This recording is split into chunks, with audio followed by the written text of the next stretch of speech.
1 Pedro, capítulo 5. A gente vai ler a partir do versículo 5.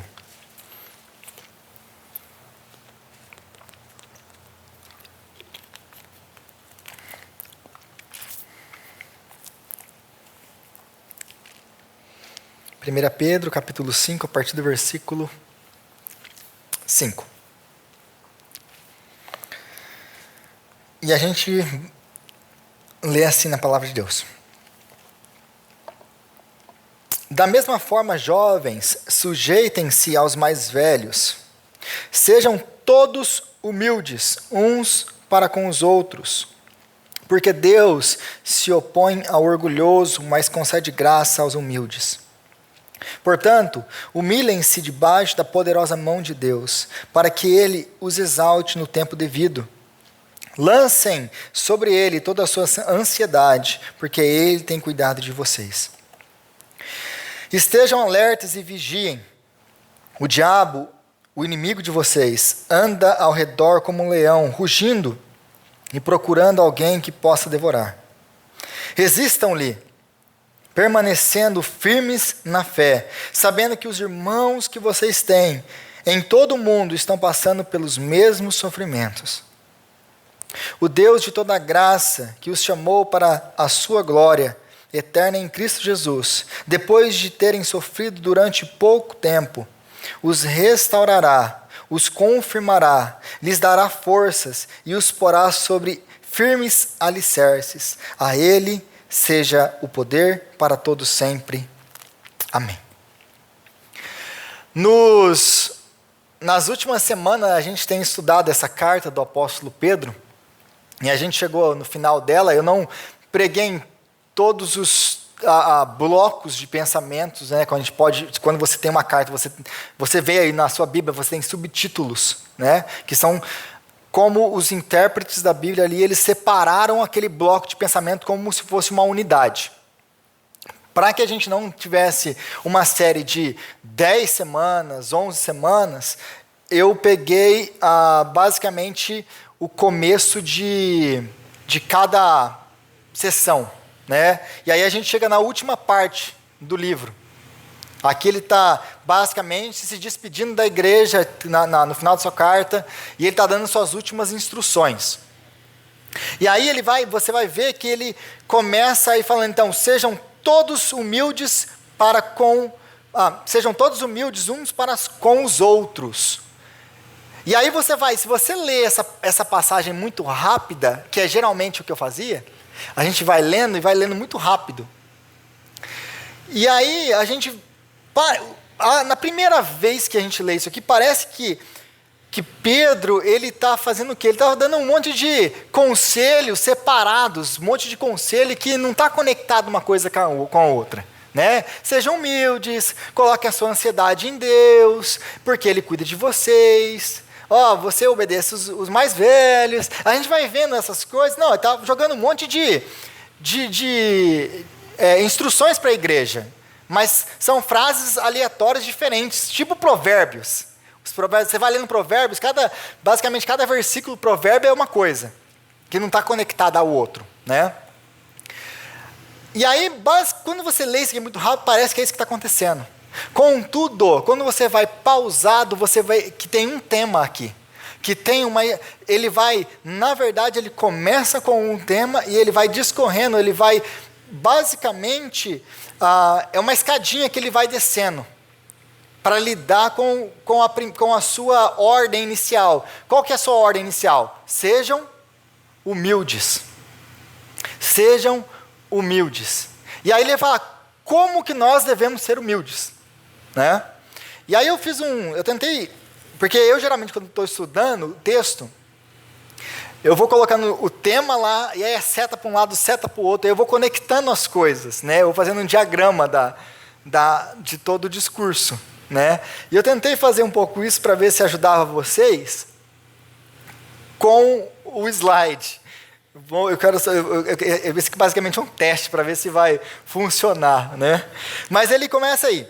Sejam humildes, todos vocês, uns para com os outros. E aí você vê, eu coloquei na minha Bíblia aqui, se você ver minha Bíblia aqui, tem um porquê. Tem o porquê, ele já é uma resposta. Mas eu coloquei com um ponto de interrogação. Por que eu tenho que ser humilde? Porque você pode tentar enxergar essa passagem como esse porquê. Por que eu tenho que ser humilde? E aí ele vai começar a falar aí. Por quê? Porque Deus se opõe ao orgulhoso, mas ele dá graça ao humilde. Deus se opõe ao orgulhoso, mas dá graça ao humilde. Aí eu coloquei atrás 2 exemplos de orgulhoso. Por que o orgulhoso não pode receber da graça de Deus? Por que Deus se opõe ao orgulhoso? Você já tentou pregar o evangelho para alguma pessoa que ela rejeitou o evangelho? Que ela não quis ouvir? Ou que ela disse assim, eu não preciso que ninguém morra por mim? Eu não sei se essa é a sua experiência, mas eu já experimentei isso. Eu já ouvi alguém falar, eu não preciso que ninguém morra por mim. Aliás, eu nem sou tão mal assim, eu tenho uma vida, minha vida moral é uma vida moral boa. Eu me comporto bem, eu obedeço às regras, eu vivo bem no meio da sociedade. Então não tem por que Deus me castigar. Eu sou uma pessoa boa. Qual que é o grande problema desse discurso? A pessoa ela não conhece quem Deus é, porque ela não falaria isso. Porque diante de Deus, a nossa justiça, a nossa bondade, ela não é nada. Como diz na palavra do profeta, ela é como trapo de imundícia. Nada, a nossa justiça. Os nossos melhores atos diante de Deus são um trapo de imundícia. Então, o problema desse discurso, em primeiro lugar, ele não sabe quem é Deus. Em segundo lugar, ele não sabe quem é ele. Porque o nosso chamado a sermos bons, ou santos, ou diferentes, não é baseado em quem? No meu irmão da igreja, ou naquela pessoa da sociedade, ou em qualquer outra pessoa que eu posso ver e que parece ser boa. O meu chamado para ser bom, ele tem um padrão, e o padrão é Cristo. Então a pessoa já basicamente mostra que ela não entende quem é Deus e quem ela é. Mas o grande problema dessa frase, o grande problema desse coração, dessa boca que fala isso é o quê? Ela tem orgulho de si mesmo. Ela é uma pessoa orgulhosa. Eu não preciso que ninguém morra por mim. Essa pessoa, por que então Deus não estende graça para o orgulhoso? Porque ele não está apto para receber, ele não quer receber a graça. O orgulho, ele bloqueia a graça de Deus. Porque você não se reconhece e não reconhece a sua necessidade de receber a graça de Deus. Então o orgulhoso ele não pode receber a graça de Deus. Mas existe um outro tipo também de orgulhoso, que é o falso humilde. Você já pregou e talvez a resposta que você teve para algumas pessoas foi assim, eu não posso ir para a igreja porque eu tenho que consertar a minha vida, eu tenho que mudar, eu tenho coisas na minha vida que precisa ser consertada antes de ir para a igreja. Já escutaram isso? Qual é o grande problema dessa frase? Você está querendo se oferecer a sua justiça como sacrifício diante de Deus? Você acha que você mudar alguma coisa, ou deixar de fazer alguma coisa, isso vai ser aceitável diante de Deus para você ser justificado diante dele? Ou seja, em outras palavras, você está querendo se oferecer como padrão de justiça para Deus? O que eu faço com Jesus então? Ele é o padrão de justiça, porque ele não tem pecado. E ele é Deus. Só ele é padrão de justiça. Não é o que eu faço. Então, essas pessoas que deixam de... eu não vou na igreja porque eu tenho que consertar de vida, ela está fazendo o quê? Ela está sendo arrogante e orgulhosa ao ponto de pensar que é pelo esforço dela, que ela é capaz de mudar alguma coisa e ser aceita por Deus. Ela quer se oferecer. O Deus da vida dela é ela mesma. E aí parece que, eu não consigo me perdoar, eu tenho isso, Deus não vai poder me perdoar. Essa frase também, Deus não vai poder me perdoar. Quando a gente assume que existe algum pecado que Deus não possa perdoar, automaticamente atrás dessa frase a gente está falando assim, o meu pecado é maior do que a graça de Deus. E isso é pecado. Você está falando que o seu pecado é o quê? Ele é maior do que a obra de Jesus Cristo na cruz por você. Uma vez eu conversando com uma pessoa, e ela era homossexual, ela falou, Deus não pode me perdoar porque eu faço isso, porque eu sou assim. Não, Ele pode te perdoar. Ele pode perdoar qualquer pecado. Aliás, Ele veio para nos perdoar dos nossos pecados e nos transformar. O seu pecado não é maior do que a graça de Deus, do que o amor de Cristo. Não tem nada que Ele não possa perdoar. Então, essa segunda categoria de pessoas, ela está fazendo o quê? Ela não quer receber a graça, por quê? Porque ela tem essa falsa casca de humildade, que na verdade é orgulho. Por quê? Porque, nossa, essa graça é muito fácil. É só eu receber essa graça. Não, eu tenho que consertar minha vida, eu tenho que mudar, eu tenho que fazer alguma coisa. Elas querem tomar para si e fazer por merecer. Quando não tem nada que nós fazemos por merecer. Nós só temos uma coisa diante de Deus que nós temos por direito: condenação e julgamento. O resto é graça dele. E aí sim, quando recebemos essa graça, o Espírito Santo habita em nós, então, e só então, que nós vamos poder viver essa vida cristã. E oferecer alguma coisa para Deus. Mudar de vida, ser transformados, ser perdoados dos nossos pecados, andar diferentes. É só pelo Espírito Santo, não está em nós. Então, Deus, Ele resiste ao soberbo. O soberbo não pode, a soberba, o orgulho, bloqueia a graça de Deus. Em segundo lugar, a gente vê aí humilde, né? Deus se opõe ao orgulhoso, mas concede graça aos humildes. Aí versículo 6, portanto, humilhem-se debaixo da poderosa mão de Deus, que Ele os exaltará no tempo devido. Então, mas o humilde, por outro lado, ele pode receber graça de Deus. Por quê? Porque ele reconhece. Eu não posso, não existe nada em mim aceitável diante de Deus. Se Deus não é gracioso em me salvar, não tem nada que eu possa apresentar diante dele. E aí a gente pergunta para alguma pessoa, se você morrer agora, você vai para onde? Aí a pessoa, não, eu vou para o céu. Aí as pessoas, não, mas como assim você pode ter a certeza que você vai para o céu? Você é arrogante, aí parece ao contrário, que sua certeza de salvação é o que? Arrogância. Quando na verdade não é nada disso, isso é humildade. Por quê? Porque você reconhece que a salvação não está em você. A salvação foi conquistada por Jesus Cristo e aplicada a você. O perdão dele foi imputado a você. A graça foi dada. Então por que eu creio que se eu morrer agora eu vou para o céu? Porque eu creio na graça e no mérito de Cristo, não nos meus. Não é o meu mérito. Então o humilde alcança a graça. Sujeitem-se a Deus e Ele os exaltará. O que é se sujeitar? Se sujeitar o quê? É ser humilde. É reconhecer que Ele é Deus e eu não sou. Porque muitas vezes a gente pensa que a gente controla a nossa vida. A gente tem as coisas da nossa vida na nossa mão. E a gente não se sujeita, a gente toma para nós. Isso é o contrário de se sujeitar a Deus. E o contrário de se sujeitar a Deus é orgulho. Você está se orgulhando.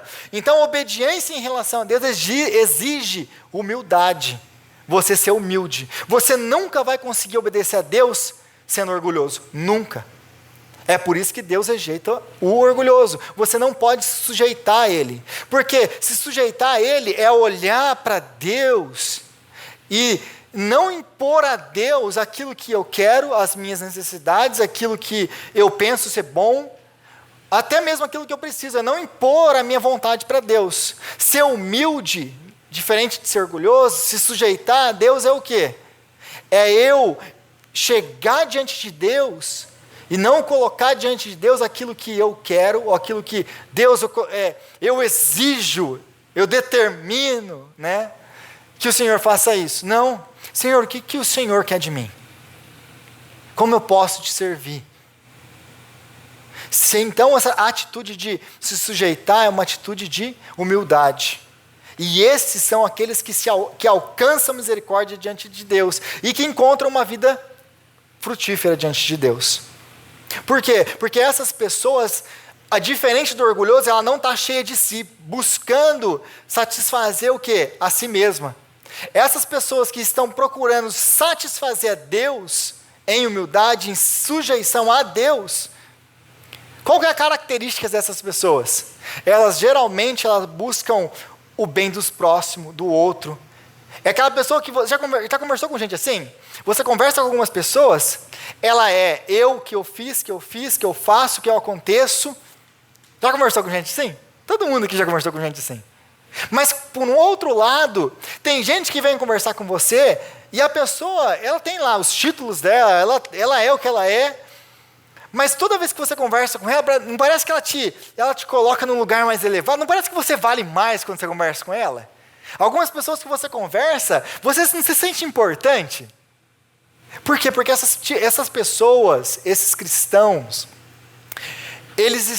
a alegria deles é colocada em Deus, em quem Ele é, em quem eles são em Deus. Eles estão satisfeitos com quem eles são em Deus, eles não precisam, então, se orgulhar, se mostrar.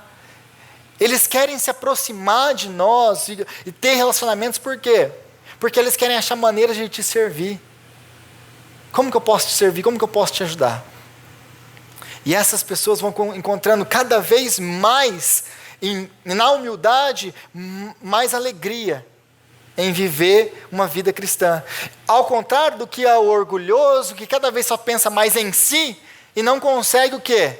Nunca está satisfeito, porque a gente sempre quer mais, quer mais, quer mais. O orgulhoso, como diz Provérbios, né? A sanguessuga tem 2 filhas, ou alguma coisa assim, eu não lembro certinho a referência, mas e o nome delas é dá e me dá. O egoísta, ele quer sempre mais, nunca está satisfeito. Ele quer sempre ter o quê? Mais para ele. Aí a segunda coisa que a gente vê nesse texto aí é cuidado com a ansiedade. Cuidado com a ansiedade.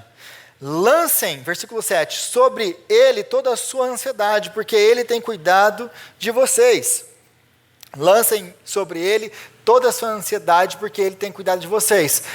A minha primeira pergunta para esse texto foi, tá bom, o que tem a ver, Pedro, o que tem a ver, você está falando para ser humilde, falando de orgulhoso, de humildade, o que tem a ver ansiedade com tudo isso? E aí eu comecei a pensar, com as minhas ascetas lá e tudo mais, por que ele escreve, coloquem a sua ansiedade, ou tomem cuidado com a ansiedade? Porque o ansioso, ele também é um orgulhoso. Ansiedade, ela é orgulho. Como assim? Como ansiedade tem a ver com orgulho? Qual que é a relação de ansiedade com orgulho? O ansioso, ele é o quê? Ela é aquela pessoa que não descansa em Deus. Eu tô falando, gente, tudo que eu estou falando, estou falando de crente, tá? É o crente que não descansa em Deus, em quem Deus é. Por isso que eu coloquei o ateísmo cristão aí em cima. Aí está sempre preocupado. Conhece gente sempre preocupada? Sempre preocupado, sempre preocupado. Como que isso se relaciona com a questão do orgulho? Ela se relaciona a partir do momento em que, se eu não consigo descansar em Deus, eu vou viver sempre preocupado. Por quê? Porque eu acho que em mim está a resposta para a solução dos meus problemas. Eu tenho um problema que isso me preocupa. Por exemplo, falta de dinheiro. Eu tenho que arrumar um jeito de fazer isso, de fazer aquilo, porque eu preciso pagar isso, porque eu tenho... Aí a gente, mas quem nos sustenta? É Deus. É o trabalho da sua casa que sustenta a sua casa? Nunca foi. É a força do trabalho, do seu braço que coloca comida na sua mesa? Nunca foi. É pura graça de Deus. E se Deus quiser te ensinar isso de uma maneira bem difícil, mais dura, Ele pode te colocar de cama e Ele vai continuar provendo do mesmo jeito, para você ter a certeza de que é Ele que provê, não é você. Mas Ele, na sua graça, Ele te dá força para trabalhar, sabedoria para trabalhar. Ele te dá o quê? O trabalho, o jeito de trabalhar, o jeito de ir. Ele faz o cliente gostar de você, abre os contratos para você ter, traz as crianças para você cuidar. Então é Ele que cuida de nós. Mas o ansioso não descansa, nunca descansa. Por quê? Porque ele acha que Ele quem faz as coisas. Então se eu não fizer, não vai acontecer. E isso é orgulho. Por quê? Porque você está tomando para as suas mãos e confiando no único Deus da sua vida, que é você mesmo. É eu quem faço, sou eu quem aconteço. E isso é orgulho. É por isso que o apóstolo Pedro coloca aí, não sejam orgulhosos, sejam humildes. Aí ele fala, não sejam ansiosos, coloquem toda a sua ansiedade em Deus. Por quê? Aí o fundamento, ele dá a atitude, lance a sua ansiedade sobre Ele. Essa é a atitude. Mas ele dá a base, o fundamento para o qual você vai lançar a sua atitude, ter essa atitude. Como que eu posso ter essa atitude, apóstolo Pedro? Ele vai dar esse fundamento, porque é Ele quem cuida de vocês. Não são vocês mesmos, não é a força do seu braço. Para de se preocupar, porque como disse Jesus, você não pode acrescentar um dia para a sua vida. Se seu dia, como que fala lá no bingo, bater lá a sua pedra, hoje é o seu dia. Porque Ele é o soberano. E aí eu coloquei o ateísmo cristão, por quê? Porque essas perguntas, elas vieram na minha cabeça. Porque quando você pergunta, gente, se você perguntar isso aqui para alguém da igreja, qual é a resposta? Você crê que Deus existe? Todo mundo aqui vai falar que sim, Deus existe. Você crê que Deus é soberano? Creio na soberania de Deus. Aliás, como presbiterianos, uma coisa que a gente tem muito apreço pela soberania de Deus. Você crê que Ele te ama? Você crê que Deus te ama? Olha para a cruz. Você tem dúvida que Deus te ama? Olha para a cruz. Deus te ama infinitamente mais do que você possa imaginar. E quando você tiver 1% de dúvida do amor de Deus por você, faz só uma coisa, olha para a cruz. Olha para a cruz. A cruz é o antídoto da sua falta de confiança em Deus. Porque se Ele me ama dessa maneira... Última pergunta aí. Você crê que Ele é bom? Porque talvez Deus ele possa ser soberano, todo-poderoso, existir, mas não ser bom. Que é um dos grandes argumentos do ateísmo, né? Que eles vão falar, não, se Deus ele é bom, se Deus ele é todo-poderoso, Ele não é bom. Ou se Ele é bom, Ele não é todo-poderoso, porque Ele não consegue controlar o mal. Esse é um dos grandes argumentos do ateísmo, tá? Mas, você crê tudo isso aqui? Tudo que eu falei aqui, eu creio. Sim. Não, creio em tudo isso aí, Rodrigo. Você se preocupa com a sua vida? Você se preocupa com as coisas? Com o dia de amanhã? Com as coisas do amanhã? Como que eu vou... Como disse a parábola de Jesus, com o que eu vou vestir, o que eu vou comer, aonde eu vou morar? Você se preocupa com essas coisas? Como que Jesus responde? Ó, homens de pouca fé. Não são vocês muito mais valiosos do que os pássaros, do que a erva do campo? Deus cuida de vocês. Deus cuida de vocês. E eu gosto muito de Romanos capítulo 8, e ele fala que não existe nada que pode nos separar do amor de Deus que está em nós, em Cristo, por meio de Cristo. Se Deus, em outras palavras, se Deus nos deu Cristo, o que ele pode não nos dar? Se Ele não nos dá alguma coisa, é para o nosso bem. Se Ele tira alguma coisa, é para o nosso bem. Porque tudo que Ele faz na sua vida é por amor. É porque Ele te ama, é porque Ele é bom. Ele é o bom Pai. Então Ele cuida de nós. É Ele quem cuida de nós. Então, se eu creio nessas coisas aqui, aliás, se eu digo que eu creio nessas coisas aqui e continuo ansioso, continuo tomando a minha vida nas minhas mãos como se eu resolvesse, em primeiro lugar, sou orgulhoso. Em segundo lugar, eu questiono todos esses sims que a gente dá aqui. Por quê? Porque se Ele é soberano, Ele vai cuidar da minha vida, Ele sabe o que eu preciso. Se Ele é bom, Ele vai cuidar da minha vida, porque Ele é bom, Ele é o Pai amoroso. Se Ele me ama ao ponto de me dar Cristo, como que Ele não vai me dar as outras coisas? Então, se eu vivo preocupado, eu estou vivendo o quê? Um ateísmo cristão. Eu digo que eu sou crente, mas as minhas atitudes, a minha vida, mostra totalmente o contrário.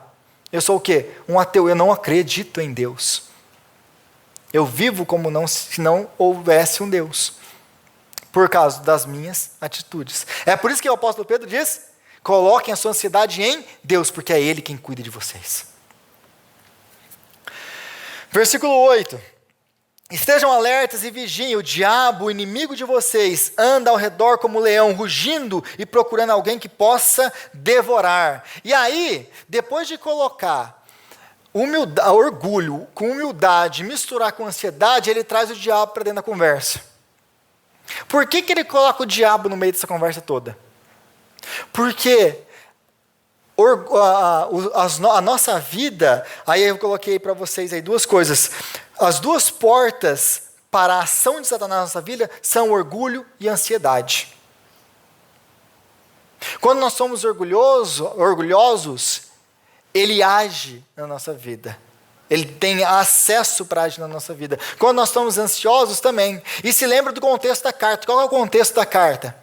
O contexto da carta, ele está escrevendo para escravos no Império Romano, que estão lá, que não têm posição nenhuma na sociedade e que estão sofrendo perseguição porque se tornaram cristãos e deixaram de praticar as obras que os pagãos praticavam. Agora eles estão sendo acusados.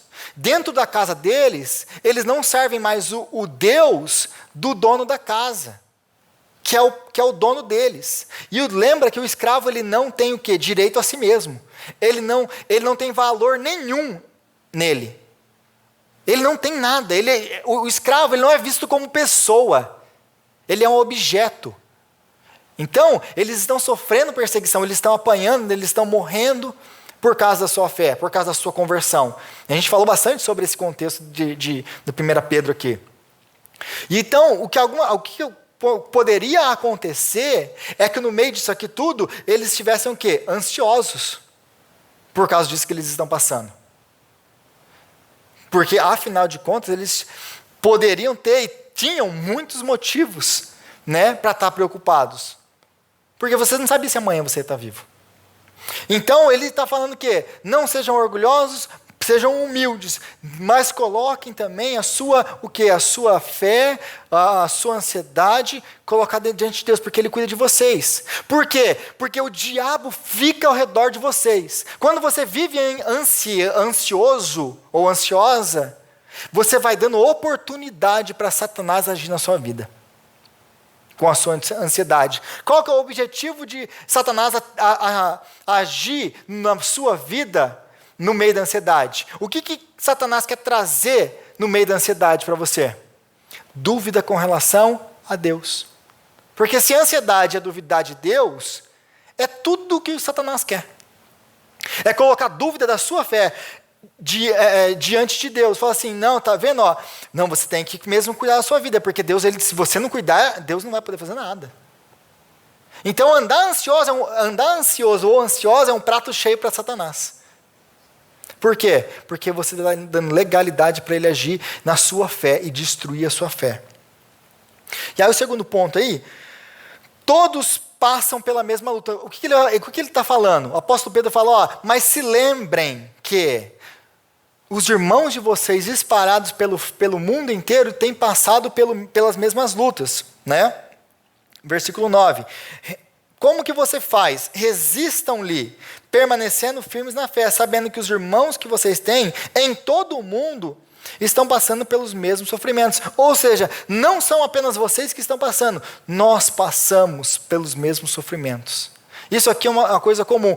Cristãos na América sofrem, nos Estados Unidos sofrem, no Brasil sofrem, no Oriente Médio sofrem. Talvez, e na verdade, a grande diferença é o aspecto do sofrimento, ou da perseguição.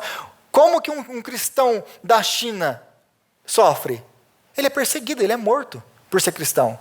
Como que nós somos perseguidos no meio do New England, onde nós vivemos? a secularidade, eles não acreditam em Deus. Acreditar em Deus na cabeça de uma pessoa que é... Não, nós temos Harvard, né? Nós temos as grandes universidades do mundo do nosso lado.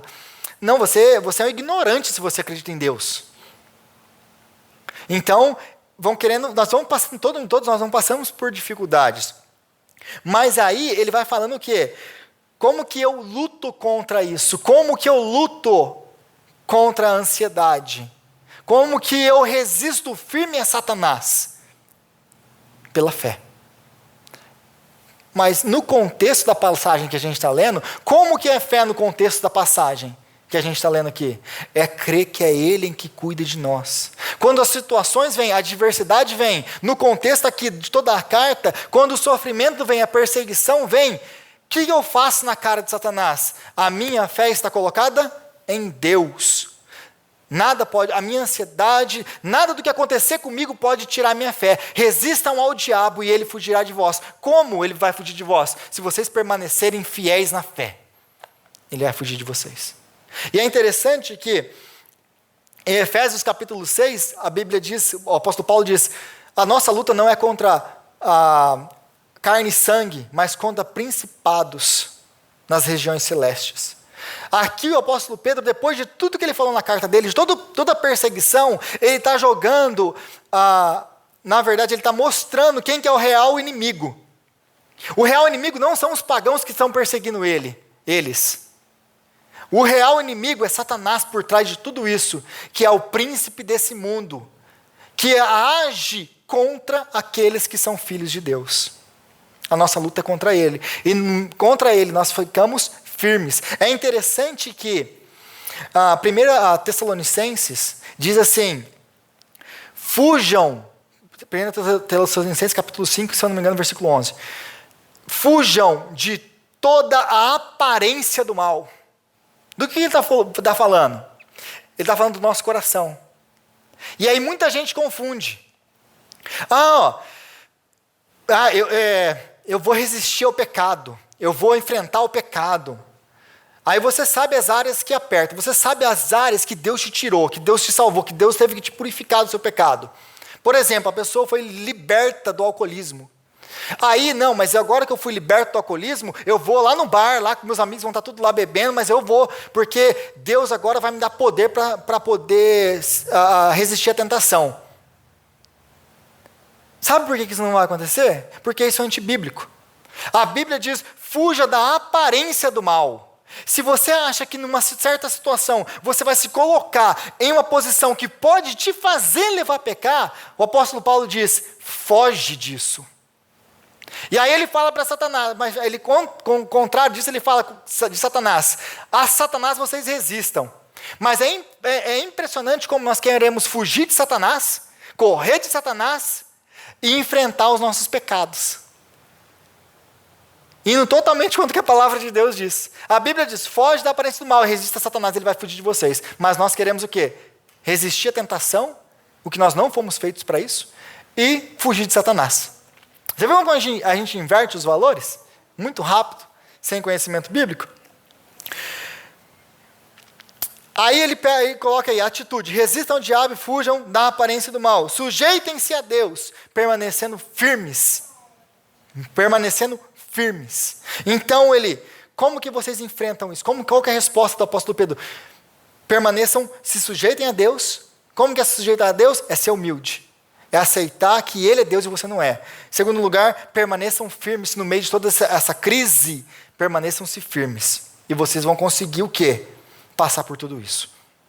E a fé de vocês vai ficar inabalada. A única coisa que o sofrimento vai trazer, se você colocar a sua fé em Deus, se a sua alegria estiver no Senhor, como ele disse lá logo no primeiro capítulo, a esperança viva, se a sua esperança estiver em Deus, a sua fé estiver em Deus, a única coisa que os sofrimentos vão fazer na sua vida ele vai queimar, ele vai destruir toda a sua falsa esperança e tudo aquilo que não é Deus na sua vida e que você tem adorado. Os sofrimentos na nossa vida, eles têm essa ação. É por isso que Deus permite o sofrimento na nossa vida. Porque o sofrimento, quando nós passamos por sofrimento, ele vai purificando a nossa fé. Você já viu o fervor que aqueles irmãos da igreja perseguida têm? E que muitas vezes falta em nós? Você já viu aqueles irmãos da África adorando, aqueles irmãos da China, do Oriente Médio, o empenho, a vontade, o amor que eles têm por Deus? E o tanto que eles são perseguidos? Vocês já viram isso? Por quê? Porque a perseguição sempre foi assim. Gente, no cristianismo, desde que o cristianismo é cristianismo, desde que Jesus veio, e Ele nos avisou disso. No mundo vocês tereis aflições, mas tende bom ânimo, pois eu venci o mundo. Se me perseguiram a mim, perseguirão a vocês. Nós somos chamados, todo o Novo Testamento é um chamado ao sofrimento. Existe toda uma teologia do sofrimento que ninguém mais fala. Nós fomos chamados para sofrer. E aí, quando a gente sofre, é o que ele fala aqui, o apóstolo Pedro fala na carta dele aqui. Não se assustem como vocês estivessem passando por uma coisa que é estranha. Porque esse é o nosso chamado. Por quê? Porque o sofrimento ele faz isso, ele vai destruindo toda a nossa falsa esperança. O sofrimento, ele vai tirando tudo aquilo que a gente colocou no lugar de Deus, todo o ídolo. E vai ficando quem? Só Deus. E como eu disse, eu fiz fiz uma citação do Tim Keller, e ele fala isso. A gente só entende que Jesus Cristo é tudo que nós precisamos quando Ele é tudo que nós temos. É por isso que por muitas vezes Deus deixa que nós sejamos tirados tudo. Você quer uma prova disso? Bíblica? Jó. Lembra de Jó? Jó perdeu todos os filhos. Todos os filhos. Aí ele abandonou a Deus. Jó perdeu toda a sua riqueza, ele era o homem mais rico do mundo. Ele perdeu toda a sua riqueza, ele abandonou Deus. Qual que é a atitude de Jó? Deus, nu e sem nada eu vim para esse mundo. E sem nada eu vou embora daqui. Deus me deu, Deus tirou, louvado seja o nome do Senhor. Quantos de nós tem essa atitude diante de Deus quando Ele nos tira alguma coisa? E nós nem estamos falando de todos os nossos filhos, e tudo aquilo que nós temos, que não é nada, né? Quem somos nós? Imagina se Deus tira um filho seu. Eu me faço essa pergunta. Mas quando tudo foi tirado de Jó, o que sobrou para ele? Só Deus. E uma mulher mandando ele morrer. Mas tudo que foi tirado dele só serviu para uma coisa: mostrar que quem ele precisava sempre foi Deus. E aí no meio de tudo aquilo, se lembra que os filhos não tinham ressuscitado, a riqueza não tinha voltado, nada. Ele fala o quê? Depois que ele tem aquele encontro com Deus, ele fala: antes eu te conhecia de ouvir falar, agora os meus olhos te veem. O sofrimento tem na nossa vida essa capacidade, queimar toda a falsa esperança, tirar tudo aquilo que está interrompendo a sua caminhada. Não se estranhe quando Deus tirar da sua vida muitas coisas.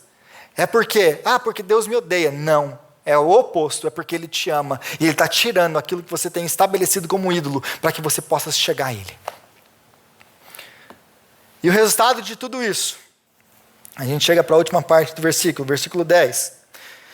O Deus de toda graça que os chamou para a sua glória eterna em Cristo Jesus, depois de terem sofrido durante pouco tempo. Olha como ele escreve isso. Depois de vocês terem sofrido durante pouco tempo, eles passaram a vida sofrendo. Mas o que é a nossa vida comparada com a eternidade? Depois, então, de terem sofrido um pouco de tempo, os restaurará, os confirmará, lhes dará forças e porá sobre eles, lhes porá sobre firmes alicerces. É Deus que então, no final, Ele nos exaltará, como Ele diz aqui, que nos traz o quê?